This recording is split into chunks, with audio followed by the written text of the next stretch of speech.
Heart attack ಆಯ್ತಂತೆ. ವೇಗ ಪಡೆದ ಪಹಲ್ಗಾಮ್ ದಾಳಿಯ ತನಿಖೆ ಎನ್ಐಎಯಿಂದ ಎಫ್ಐಆರ್ ದಾಖಲಾಗಿದೆ. ನರಮೇಧ ಸ್ಥಳದಿಂದ ಸ್ಯಾಂಪಲ್ಗಳ ರವಾನೆ ಕೂಡ ಆಗಿದೆ.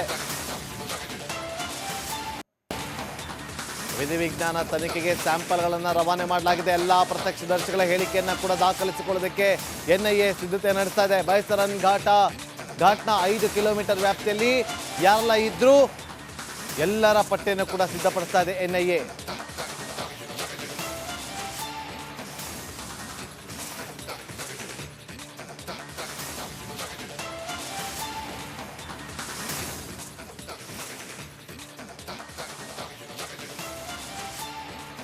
ಮತ್ತಷ್ಟು ಮಾಹಿತಿಯನ್ನು ಕೊಡೋದಕ್ಕೆ ನನ್ನ ಸಹೋದರಿ ರಂಜಿತ್ ಶಿರಿಯಾರ್ ನೇರ ಸಂಪರ್ಕದಲ್ಲಿ ಜಾಯ್ನ್ ಆಗಿದ್ದಾರೆ. ರಂಜಿತ್, ಒಂದು ಕಡೆ ಇವತ್ತು ಸಂಜೆ CDS ಅವರು ತೆರಳಿ ರಾಜನಾಥ್ ಸಿಂಗ್ ಅವರನ್ನು ಭೇಟಿ ಮಾಡ್ತಾರೆ, ಅವರ ಜೊತೆಯಲ್ಲಿ ಮೀಟಿಂಗನ್ನು ಮಾಡ್ತಾರೆ. ಇದರ ನಡುವೆ NIAಯಿಂದ FIR ಕೂಡ ದಾಖಲಾಗಿದೆ. ಪ್ರತಿಯೊಬ್ಬರ ಹೇಳಿಕೆಗಳನ್ನು ಕೂಡ ದಾಖಲು ಮಾಡ್ಕೊಳ್ತಾರೆ. ಜೊತೆಗೆ 5 ಕಿಲೋಮೀಟರ್ ಸರೌಂಡಿಂಗಲ್ಲಿದ್ದ ಯಾರೆಲ್ಲ ಇದ್ದರು ಅವರೆಲ್ಲರ ಪಟ್ಟಿಯನ್ನು ಕೂಡ ತಯಾರು ಮಾಡ್ತಾ ಇದೆ. ಈ ತನಿಖೆ ಹೇಗೆ ನಡೆಯುತ್ತೆ ಒಂದು, ಮತ್ತೊಂದು ಕಡೆ ಇವತ್ತು ಇಡೀ ದೇಶದ ಚಿತ್ತ ನೆಟ್ಟಿರೋದು CDS ಅವರು ರಾಜನಾಥ್ ಸಿಂಗ್ ಅವರನ್ನ ಭೇಟಿ ಮಾಡಿ ಏನ್ ಚರ್ಚೆ ಮಾಡ್ತಾರೆ ಅಂತೇಳಿ. Over to you Ranjith. Thank you Nagendra Babu. ನೋಡಿ, 5 ಗಂಟೆಗೆ ಮಹತ್ವದ ಸಭೆ, ಮಹತ್ವದ ಮೀಟಿಂಗ್. CDS ಅನಿಲ್ ಚೌಹಾಣ್ ಅವರ ನೇತೃತ್ವದಲ್ಲಿ ರಾಜನಾಥ್ ಸಿಂಗ್ ಅವರ ಜೊತೆಗೆ ಇವತ್ತಿನ ಮೀಟಿಂಗ್ ಭಾರಿ ಕುತೂಹಲವನ್ನ ಕೆರಳಿಸ್ತಾ ಇದೆ. ಬಹಳ ಪ್ರಮುಖವಾಗಿ ನಾಗೇಂದ್ರ ಬಾಬು, ಇಲ್ಲಿ ಗಮನಿಸಬೇಕಾದಂತ ವಿಚಾರ ಅಂತ ಹೇಳಿದ್ರೆ, ಈಗ ಒಂದ್ ರೀತಿಯಲ್ಲಿ ಯುದ್ಧದ ಕಾರ್ಮೋಡ ಕಾಶ್ಮೀರವನ್ನ ಕವಿದಿದೆ.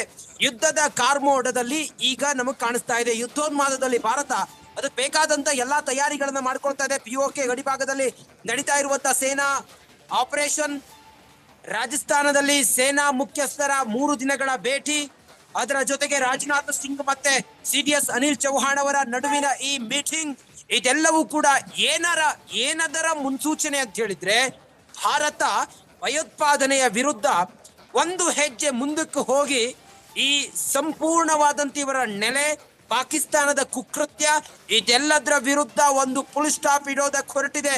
ಅದಕ್ಕೆ ಮುಹೂರ್ತ ಇವತ್ತು ಸಂಜೆ 5 ಗಂಟೆಗೆ ಸಿದ್ಧವಾಗುತ್ತೆ. ಪ್ರಧಾನಿ ನರೇಂದ್ರ ಮೋದಿ ಅವರ ಸೂಚನೆಯಂತೆ, ಅಣತಿಯಂತೆ ರಾಜನಾಥ್ ಸಿಂಗ್ ಅವರು CDS ಅನಿಲ್ ಚೌಹಾಣ್ ಅವರನ್ನ ಭೇಟಿ ಆಗ್ತಾ ಇದ್ದಾರೆ. ಮಾತುಕತೆಗಳೆಲ್ಲವೂ ಕೂಡ ನಡೆಯುತ್ತೆ. ಆ ಮೂಲಕ ಒಂದು ಕ್ಲಾರಿಟಿ ಸಿಗುತ್ತೆ. ಇನ್ನು ಪೆಲಂಗಾವ್ ಬೈಸರನ್ ವ್ಯಾಲಿಯಲ್ಲಿ ನಡೆದಂತಹ ದಾಳಿ ಇದೆಯಲ್ಲ, ಆ ದಾಳಿ ನಡೆದಂತ ಸುಮಾರು 2 ಗಂಟೆ 28 ನಿಮಿಷದಿಂದ 3 ಗಂಟೆವರೆಗೂ ಕೂಡ ಅಲ್ಲಿ ಏನೇನು ದಾಳಿಯಲ್ಲಿ ಅಮಾಯಕರು 26 ಜನ ಮೃತಪಟ್ರಲ್ಲ, ಆ ಸಮಯದಲ್ಲಿ ಬಂದಂತ ರಕ್ತ ಬೀಜಾಸುರರು ಅಥವಾ ರಕ್ತ ಪಿಪಾಸುಗಳು ಅವರನ್ನ ಹೆಡೆಮುರಿ ಕಟ್ಟುವಂತ ಕಾರ್ಯಾಚರಣೆ ಬರದಿಂದ ಸಾಗಿದೆ. ಇವತ್ತು ಕೂಂಬಿಂಗ್ ಕಾರ್ಯಾಚರಣೆಯಲ್ಲಿ ಸ್ವತಃ ರಿಪಬ್ಲಿಕ್ ಟಿವಿಯೂ ಕೂಡ ಸೇನೆಯ ಅಧಿಕಾರಿಗಳ ಜೊತೆಯಲ್ಲಿತ್ತು. CRPF ಇದ್ರು, ಜಮ್ಮು ಕಾಶ್ಮೀರದ ಪೊಲೀಸ್ ಇದ್ರು, ಹಾಗೆ ನ್ಯಾಷನಲ್ ಇನ್ವೆಸ್ಟಿಗೇಷನ್ ಏಜೆನ್ಸಿ ಕೂಡ ಇತ್ತು. ಅವರು ಅಲ್ಲಿ ಪರಿಶೀಲನೆ ಮಾಡಿದಾಗ, ತನಿಖೆ ಮಾಡಿದಾಗ ಕೂಂಬಿಂಗ್ ಕಾರ್ಯಾಚರಣೆಯಲ್ಲಿ ಕೆಲವು ಮಹತ್ವದ ಸಾಕ್ಷಿಗಳನ್ನ ಅಲ್ಲಿ ಐಡೆಂಟಿಫೈ ಮಾಡಿದ್ದಾರೆ ಅನ್ನೋದ್ರ ಬಗ್ಗೆ ಮಾಹಿತಿ ಲಭ್ಯ ಆಗಿದೆ. ಆ ಮಹತ್ವದ ಸಾಕ್ಷಿ, ಅಲ್ಲಿದ್ದಂತ ಎವಿಡೆನ್ಸ್, ಪ್ರತ್ಯಕ್ಷದರ್ಶಿಗಳು ಇವರೆಲ್ಲರ ಹೇಳಿಕೆಗಳನ್ನ ದಾಖಲು ಮಾಡಿಕೊಂಡು FIR ದಾಖಲಾಗಿದೆ. ಇನ್ನೇನಿದ್ರು ಕೂಡ ಆ ನರಹಂತಕ ರಾಕ್ಷಸರನ್ನ ಹೆಡೆಮುರಿ ಕಟ್ಟೋದು ಒಂದು ಬಾಕಿ ಇದೆ. ಇದರ ಜೊತೆಗೆ ಕುಮ್ಮಕ್ಕು ಕೊಟ್ಟಂತವರು ಪ್ರತ್ಯಕ್ಷವಾಗಿ ಪರೋಕ್ಷವಾಗಿ ಈ ದಾಳಿಯ ಹಿಂದೆ ಇದ್ದಂತ ಈ ಪಾತಕಿಗಳನ್ನ ಹುಡುಕಿ ಅವರ ಮನೆ, ಅವರ ಎಲ್ಲವನ್ನ ನಿರ್ನಾಮ ಮಾಡ್ತಾ ಇದ್ದಾರೆ. ನಿನ್ನೆ ಒಂದೇ ದಿನ ಸುಮಾರು 6 ಮನೆಗಳನ್ನ ಭಾರತೀಯ ಸೇನೆ ಕೆಡವಿ ಹಾಕಿದೆ. ಇದು ಒಂದ್ ಕಡೆಯಲ್ಲ, ಆದ್ರೆ ಇದಕ್ಕೆ ಬೇಕಾದಂತ ಅಂದ್ರೆ ಭಾರತ ಮುಂದಡಿ ಇಡೋದಕ್ಕೆ ಬೇಕಾದಂತ ಎಲ್ಲಾ ಸಿದ್ಧತೆಗಳು ಕೂಡ ಭರದಿಂದ ಸಾಗಿದೆ. ಅದು ಆಸ್ಪತ್ರೆಗಳಲ್ಲಿ ಬೇಕಾದಂತ ಎಲ್ಲ ಸನ್ನದ್ಧ ಸ್ಥಿತಿಯ ವ್ಯವಸ್ಥೆ, ಭೂಸೇನೆ, ನೌಕಾಸೇನೆ, ವಾಯುಸೇನೆ ಇವೆಲ್ಲವೂ ಕೂಡ ವೇದ್ ಗನ್ ಹಿಡಿದುಕೊಂಡು ಎಲ್ಲವೂ ಕೂಡ ರಾತ್ರಿ ಹಗಲು ಎನ್ನದೆ ಗಸ್ತು ತಿರುಗ್ತಾ ಇದ್ದಾರೆ, ಕಾಯ್ತಾ ಇದ್ದಾರೆ. ಸುಮಾರು 7 ಲಕ್ಷ ಸೈನಿಕರನ್ನ ನಿಯೋಜನೆ ಮಾಡಿದ್ದಾರೆ ಕಾಶ್ಮೀರದಲ್ಲಿ ಅನ್ನುವ ಮಾಹಿತಿ ಲಭ್ಯ ಆಗಿದೆ. ಕೆಲವು ಕಡೆಗಳಲ್ಲಿ ಸೇನಾ ಆಪರೇಷನ್ ನಡೀತಾ ಇದೆ. ಕುಪ್ವಾರದಲ್ಲಿ ನಿನ್ನೆ ರಾತ್ರಿಯೂ ಕೂಡ ಕದನ ವಿರಾಮವನ್ನ ಉಲ್ಲಂಘಿಸಿ ಕಾರ್ಯಾಚರಣೆಯಲ್ಲಿ ಪಾಕಿಸ್ತಾನ ಮತ್ತೆ ಭಾರತದ ಯೋಧರು ಗುಂಡಿನ ಚಕಮಕಿಯನ್ನ ನಡೆಸಿದ್ದಾರೆ. ಇದೆಲ್ಲದರ ಹೊರತಾಗಿ ಕಾರ್ಯಾಚರಣೆ ಕ್ಷಿಪ್ರಗತಿಯಲ್ಲಿ ಸಾಗ್ತಾ ಇದೆ. ಸದ್ಯಕ್ಕೆ ಸಂಪೂರ್ಣವಾದಂತ ಎಲ್ಲಾ ಸೂಕ್ಷ್ಮ ಮಾಹಿತಿಯನ್ನ ಪ್ರಧಾನಿ ನರೇಂದ್ರ ಮೋದಿ ಅವರೇ ಮಾನಿಟರ್ ಮಾಡ್ತಾ ಇದ್ದಾರೆ. ಪಾಕಿಸ್ತಾನವೂ ಕೂಡ ಎಕ್ಸ್ಪೆಕ್ಟ್ ರಂಜಿತ್ ಯಾಕೆ ಇವತ್ತಿನ ಮೀಟಿಂಗ್ ಮಹತ್ವವನ್ನ ಪಡೆದುಕೊಳ್ಳೋದಕ್ಕೆ ಕಾರಣ ಏನು? ಒಂದು ಪಹಲ್ಗಾಮಲ್ಲಿ ಆದಂಥ ದಾಳಿ, ಮತ್ತೊಂದು ಕಡೆ ಗಡಿಯಲ್ಲಿ ಸೃಷ್ಟಿಯಾಗಿರುವಂಥ ಉದ್ವಿಗ್ನ ವಾತಾವರಣ, ಜೊತೆಗೆ ಇಡೀ ಭಾರತೀಯರು ಕೇಳ್ತಾ ಇರುವಂಥದ್ದು ಪ್ರತೀಕಾರ ಬೇಕು ಅಂತೇಳಿ. ಇದೆಲ್ಲವನ್ನ ಪರಿಗಣನೆಗೆ ತೆಗೆದುಕೊಂಡು ಯಾಕೆ ಇವತ್ತಿನ ಮೀಟಿಂಗ್ ಮಹತ್ವವನ್ನು ಪಡೆದುಕೊಂಡಿದೆ ಅಂತೇಳಿ ತಾವು ಭಾವಿಸ್ತೀರಿ? ನಾಗೇಂದ್ರ ಬಾಬು, ಬಹಳ ಒಳ್ಳೆ ಪ್ರಶ್ನೆ ಇದು.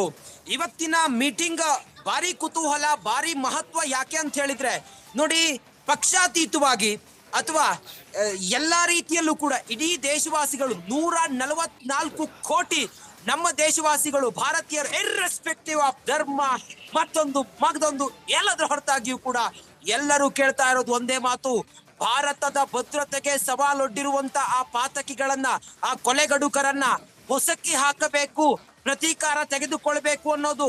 ಹೀಗಿರುವಾಗ ಇಡೀ ಭಾರತದ ಧ್ವನಿ ಒಂದೇ ಆಗಿರುವಾಗ ಭಾರತ ತೆಗೆದುಕೊಳ್ಳುವಂತ ತೀರ್ಮಾನಗಳು, ಭಾರತ ತೆಗೆದುಕೊಳ್ಳುವಂತ ನಿರ್ಧಾರಗಳು ಇದು ಬಹಳ ಪ್ರಾಮುಖ್ಯತೆಯನ್ನು ಪಡೆದುಕೊಳ್ಳುತ್ತೆ.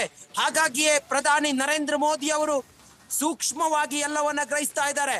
ಅಮಿತ್ ಶಾ ಅವರು ಪೆಹಲ್ಗಾವ್ಗೆ ಬಂದು ಸಂಪೂರ್ಣವಾದಂತ ಚಿತ್ರಣವನ್ನ ಅವಲೋಕಿಸಿದ್ರು. ಹೋಮ್ ಮಿನಿಸ್ಟರ್, ಗೃಹ ಸಚಿವ ಅಮಿತ್ ಶಾ ಅವರು ಬಂದಿದ್ರು. ರಕ್ಷಣಾ ಸಚಿವ ರಾಜನಾಥ್ ಸಿಂಗ್ ಅವರು ಎಲ್ಲ ಪರಿಸ್ಥಿತಿಯನ್ನು ಅವಲೋಕಿಸಿದ್ರು. ಇಡೀ ದೇಶವೇ ಇವತ್ತು ಒಮ್ಮತದಿಂದ ಭಯೋತ್ಪಾದನೆಯ ವಿರುದ್ಧದ ದಾಳಿಗೆ ನಾವು ಬೆಂಬಲವನ್ನ ಕೊಡ್ತೀವಿ ಅಂತೇಳಿ ಹೇಳ್ತಾ ಇದೆ. ಜಾಗತಿಕವಾಗಿಯೂ ಕೂಡ ಪಾಕಿಸ್ತಾನ ಒಬ್ಬಂಟಿಯಾಗಿದೆ. ಜಾಗತಿಕವಾಗಿಯೂ ರಾಜತಾಂತ್ರಿಕವಾಗಿಯೂ ಭಾರತಕ್ಕೆ ಅತಿ ದೊಡ್ಡ ಶಕ್ತಿಯಾಗಿ ಬೇರೆ ರಾಷ್ಟ್ರಗಳು ನಿಂತ್ಕೊಂಡಿದೆ. ಇದೇ ಸದವಕಾಶ ಅಂದ್ಕೊಂಡಿರುವಂತಹ ಭಾರತ, ಪಾಕಿಸ್ತಾನ, ಅದಕ್ಕೆ ಬೆಂಬಲಿಸ್ತಾ ಇರುವಂತ ಭಯೋತ್ಪಾದಕ ಸಂಘಟನೆಗಳು ಅಥವಾ ಇದೆಲ್ಲವನ್ನ ಕೂಡ ಭಾರತ ನಿರ್ನಾಮ ಮಾಡುವಂತಹ ಒಂದು ತೀರ್ಮಾನ ತೆಗೆದುಕೊಳ್ಳೋದಕ್ಕೆ ಒಂದು ಮುಹೂರ್ತ ಬೇಕಲ್ಲ, ಅದು ಇವತ್ತು 5 ಗಂಟೆಗೆ ರಾಜನಾಥ್ ಸಿಂಗ್ ಅವರ ನೇತೃತ್ವದಲ್ಲಿ ನಡೆಯುವಂತ ಮೀಟಿಂಗ್ ನಲ್ಲಾಗುತ್ತೆ. ಈ ಕಾರಣದಿಂದ ಮಹತ್ವ ಪಡ್ಕೊಂಡಿದೆ. ಇದಕ್ಕೆ ಪೂರಕವಾದಂತ ಎಲ್ಲ ವಾತಾವರಣ ದೇಶದಲ್ಲಿ, ಕಾಶ್ಮೀರದಲ್ಲಿ ಸೃಷ್ಟಿಯಾಗಿರೋದ್ರಿಂದಾಗಿ ಈ ಮೀಟಿಂಗ್ ಈ ಕ್ಷಣಕ್ಕೆ ಅಲ್ಲಿನ ಪರಿಸ್ಥಿತಿ ಹೇಗಿದೆ ನಾಗೇಂದ್ರ ಬಾಬು? ಈ ಕ್ಷಣಕ್ಕೆ ಇಲ್ಲಿನ ಪರಿಸ್ಥಿತಿ ಬೂದಿ ಮುಚ್ಚಿದ ಕೆಂಡದಂತಿದೆ. ಒಂದು ಬಾರಿ ಆದಂತ ಆಕ್ಷನ್ ಇತ್ತಲ್ಲ ಭಯೋತ್ಪಾದಕರ ಕಡೆಯಿಂದ, ಅದಕ್ಕೆ ಆಗಬೇಕಾದಂತ ಪ್ರತಿ ಆಕ್ಷನ್ ಇದೆಯಲ್ಲ, ಇದು ಭಾರತದ ಪ್ರತಿ ಆಕ್ಷನ್ ಯಾವ ಲೆವೆಲ್ ನಲ್ಲಿ ಇರುತ್ತೆ ಅನ್ನೋದ್ರ ಬಗ್ಗೆ ಎಕ್ಸ್ಪೆಕ್ಟ್ ಮಾಡೋದಕ್ಕೂ ಸಾಧ್ಯ ಇಲ್ಲ. 2019ರಲ್ಲಿ ನೀವು ನೋಡಿದ್ದೀರಿ ನಾಗೇಂದ್ರ ಬಾಬು, ಸರ್ಜಿಕಲ್ ಸ್ಟ್ರೈಕ್, 3ನೇ ಸರ್ಜಿಕಲ್ ಸ್ಟ್ರೈಕ್ ಬಗ್ಗೆ ನಾವೀಗ ಮಾತಾಡ್ತಾ ಇದ್ದೀವಿ. ಆ ಒಂದು ಏರ್ ಸ್ಟ್ರೈಕ್ ನಲ್ಲಿ ಉಡೀಸಾದಂತಹ ಉಗ್ರರ ನೆಲೆಗಳೆಲ್ಲ ಏನಿದ್ದಾವೆ, ಅದನ್ನ ನಾವ್ ಯಾರಾದ್ರೂ ಎಕ್ಸ್ಪೆಕ್ಟ್ ಮಾಡಿದ್ವಾ ಇಂಥದ್ದೊಂದು ಪ್ರತಿಕ್ರಿಯೆ ನೀಡುತ್ತೆ ಅಂತ ಹೇಳಿ? ಭಾರತ ಖಂಡಿತ ಇರಲಿಲ್ಲ. ಆದ್ರೆ ಭಾರತ 40 ಜನ ನಮ್ಮ ವೀರ ಯೋಧರ ವೀರ ಮರಣಕ್ಕೆ ಪ್ರತೀಕಾರವನ್ನ ತೆಗೆದುಕೊಂಡಿತ್ತು. ಭಾರತದ ಶಕ್ತಿ ಏನು, ಭಾರತವನ್ನ ಕೆಣಕಿದ್ರೆ ಏನಾಗುತ್ತೆ ಅನ್ನೋದನ್ನ ಸಾಬೀತು ಮಾಡಿತ್ತು. ಈಗ ಅಂಥದ್ದೇ ಸಮಯ, ಭಾರತ ತಾನೇನು ಅಂತೇಳಿ ಪ್ರೂವ್ ಮಾಡುವಂತ ಸಮಯ ಬಂದಿದೆ ನಾಗೇಂದ್ರ ಬಾಬು. ಆ ಸಮಯ ಸಂದರ್ಭಕ್ಕೆ ಸರಿಯಾಗಿ ಈಗ ನಡೀತಾ ಇರುವಂತ ಬೆಳವಣಿಗೆಗಳನ್ನೆಲ್ಲವೂ ಕೂಡ ನಾವು ಗಮನಿಸ್ತಾ ಇದ್ದೀವಿ. ಸದ್ಯಕ್ಕೆ ಈ ಹೊತ್ತಿಗೆ ಭಾರತ ಎಲ್ಲಾ ರೀತಿಯಲ್ಲೂ ಕೂಡ ಒಂದು ಮುಂದಡಿಯನ್ನಿಡೋದಕ್ಕೆ ಬೇಕಾದಂತ ಪೂರ್ವ ಸಿದ್ಧತೆಗಳೆಲ್ಲವೂ ಕೂಡ ನಡೀತಾ ಇದೆ. ನಾನು ಈಗ ಈ ಹೊತ್ತಿಗೆ ಬೆಳಗಾವ್ನಲ್ಲಿ ಇದ್ದೀನಿ. ಇಲ್ಲಿ ಗಡಿಗೂ ಸೇನಾ ಸಿಬ್ಬಂದಿ ಇದ್ದಾರೆ. ನೋಡಿ ನಾಗೇಂದ್ರ ಬಾಬು, ಇಲ್ಲಿ ಸ್ವಯಂ ಅಂದ್ರೆ ತಮ್ಮಿಷ್ಟದಂತೆ ಎಲ್ಲ ಅಂಗಡಿ ಮುಗ್ಗಟ್ಟುಗಳು ಬಂದಾಗಿದ್ದಾವೆ. ಯಾರು ಕೂಡ ಇಲ್ಲಿ ಬಂದ್ ಮಾಡಿ ಅಂತ ಹೇಳಿಲ್ಲ. ಅಂದ್ರೆ ಇಲ್ಲಿನ ಜನರು ಕೂಡ ಒಂದ್ ರೀತಿಯಲ್ಲಿ ಒಮ್ಮತದಿಂದ ಭಾರತ ತೆಗೆದುಕೊಳ್ಳುವಂತ ನಿರ್ಧಾರಕ್ಕೆ, ತೀರ್ಮಾನಕ್ಕೆ ನಾವೆಲ್ಲರೂ ಕೂಡ ಬದ್ಧ ಅಂತ ಹೇಳಿ ಸ್ವಯಂ ಪ್ರೇರಿತವಾಗಿ ಅಂಗಡಿ ಮುಗ್ಗಟ್ಟುಗಳನ್ನೆಲ್ಲ ಬಂದ್ ಮಾಡಿದ್ದಾರೆ. ಕಪ್ಪು ಬಾವುಟವನ್ನ ಪ್ರದರ್ಶನ ಮಾಡ್ತಾ ಇದ್ದಾರೆ. ಕಾಶ್ಮೀರಿಗರು ನಾವು, ಭಾರತೀಯರು ನಾವು, ಕೇಂದ್ರ ಸರ್ಕಾರದ ಎಂಥದ್ದೇ ತೀರ್ಮಾನಕ್ಕೂ ನಾವು ಬದ್ಧವಾಗಿದ್ದೀವಿ. ಒಟ್ಟಾರೆ ನಮ್ಮ ಬದುಕು ಉಳಿಬೇಕಾಗಿದೆ. ಈ ದೇಶದ ಭದ್ರತೆಗಾಗಿ ನೀವು ಯಾವುದೇ ತೀರ್ಮಾನ ತೆಗೆದುಕೊಂಡ್ರು ನಾವು ಖಂಡಿತವಾಗೂ ಕೂಡ ನಾವು ಜೊತೆಗಿರ್ತೀವಿ ಅನ್ನೋ ಸಂದೇಶವನ್ನ ಸಾರ್ತಾ ಇದ್ದಾರೆ.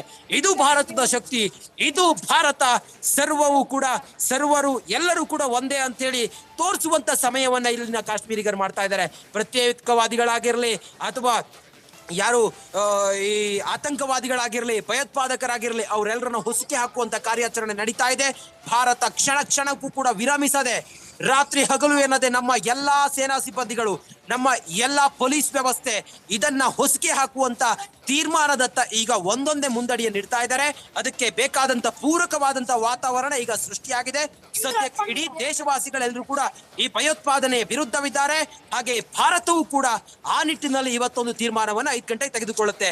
ಅದಕ್ಕೆ ರಾಜನಾಥ್ ಸಿಂಗ್ ಹಾಗೆ ಅನಿಲ್ ಚೌಹಾಣ್ CDS ಅವರೆಲ್ಲರೂ ಸಾಕ್ಷಿ ಆಗ್ತಾರೆ. ಇಡೀ ಭಾರತ ಎದುರು ನೋಡ್ತಾ ಇದೆ. ಆ ಕ್ಷಣಕ್ಕಾಗಿ ನಾಗೇಂದ್ರ